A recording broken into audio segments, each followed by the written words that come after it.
అందరికీ హాయ్ అండి. నేను మాకు తెలిసిన వాళ్ళు ఒక స్టోరీ అయితే చెప్పారు. మన గురించి మనము ఒకరితో చెప్పుకుంటే మన వీక్‌నెస్ కానీ, లేకపోతే మన ఇంట్లో గొడవలు కానీ వేరే వాళ్ళతో చెప్పితే వాళ్ళు మనల్ని చులకనగా చూసి నవ్వుతారనే దానికి నిదర్శనంగా ఒక స్టోరీ అయితే మీ ముందుకు తీసుకురాబోతున్నాను. ఏంటి ఆ స్టోరీ అంటే మా ఫ్రెండ్ చెప్పింది, షేర్ చేసుకుంది ఈ స్టోరీ. ఒకరోజు నేను మా ఆయన గొడవ పడ్డాము. గొడవ పడంతో మా ఆయన నన్ను చాలా తిట్టాడు.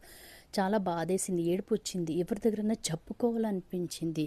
అప్పుడు వెళ్ళి పక్కింట్లో ఒక ఆవిడతో చెప్పాను. ఆవిడ నాతో బాగానే ఉండేది, చాలా బాగుండేది. నాతో బాగానే ఉంది కదా అని వెళ్ళి ఆవిడతో చెప్పాను. మా ఆయన నన్ను ఇలా అంటున్నాడని చాలా బాధపడ్డాను. నా ముందరైతే ఏం మాట్లాడలేదు. అవునా, మీ ఆయన తిట్టాడా, ఏం పర్వాలేదు అని ఇలా ధైర్యం చెప్పినట్లు మాట్లాడింది. కానీ నేను మళ్ళీ ఇంటికైతే తిరిగి వచ్చేసాను. తర్వాత బయటికి వెళ్ళాల్సి వచ్చింది. వెళ్ళాను. అప్పుడు చూసి నాకు షాక్ అయిపోయింది. ఎందుకంటే ఆవిడ వేరే ఇంకో ఆవిడతో చెప్పుకుంటూ నవ్వుతూ ఉంది. నేను ఏదైతే బాధలో వెళ్ళి నా బాధని ఆవిడతో షేర్ చేసుకున్నానో ఆ బాధని చెప్పుకుంటూ వేరే వాళ్ళతో నవ్వుతుంది. వాళ్ళ ఇంట్లో పరిస్థితి ఇలా ఉంది, వాళ్ళ భార్యాభర్తల మధ్యలో గొడవలు ఇలా ఉంటాయని గట్టిగా నవ్వుతుంది. చాలా విన్న తర్వాతంతూ చాలా బాధేసింది, నొప్పి కలిగింది. ఎందుకు నేను ఇలాంటి పెద్ద తప్పు చేసిన ఆవిడతో ఎందుకు వెళ్ళి చెప్పాను అన్నంత నొప్పి వచ్చేసింది. మా ఆయన నన్ను తిట్టినందుకు బాధ కన్నా ఎక్కువగా ఆవిడ ఇంకొకరితో నా గురించి చెప్పుకుంటూ నవ్వుతూ ఉంది చూడు, అది నాకు చాలా బాధేసింది.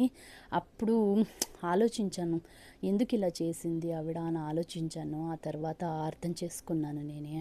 మన బాధల్ని ఇంకొకరితో చెప్పుకుంటే వాళ్ళు చులకనగా చూసి నవ్వుతారే తప్ప మనకైతే మేలు చేయరు అనుకున్నాను. వాళ్ళకి మనం బాధలో ఉన్నాము అని తెలిస్తే సంతోషం అవుతుంది. అలాంటి సంతోషం వాళ్ళకి ఎందుకు ఇవ్వాలని ఆ రోజు నుంచి మా ఇంట్లో ఏ గొడవ జరిగినా నేను ఒకరితో చెప్పడం మానేసి నా నా ఇంట్లో నేను హాయిగా ఉండడం నేర్చుకున్నాను. ఒకవేళ మా ఆయన నన్ను తిడితే ఇంట్లో కూర్చొని ఏడుస్తూ బయటికి కళ్ళు తుడుచుకుంటూ బయటికి వెళ్ళిపోయి అందరితో నవ్వుతుంటూ తిరుగుతుంటూ ఉన్నాను. ఆ తర్వాత వాళ్ళు అనేవాళ్ళు, నీకేం లోటు లేదు కదా అని అనేవాళ్ళు. కానీ నేను ఏది పట్టించుకోవడం మానేశాను. ఎందుకంటే వాళ్ళ నిజ స్వరూపం అనేది నాకు తెలిసిపోయింది కాబట్టే నేను పట్టించుకోవడం మానేసి నా ఇంట్లో పనులేదో, నా ఇల్లేదో, నా ఇంట్లో ఏదైనా బాధలుంటే నా ఇంట్లో నేను ఒక్కదాన్నే మనసులో ఉంచుకుని బాధపడేదాన్ని. వేరే వాళ్ళతో చెప్పడం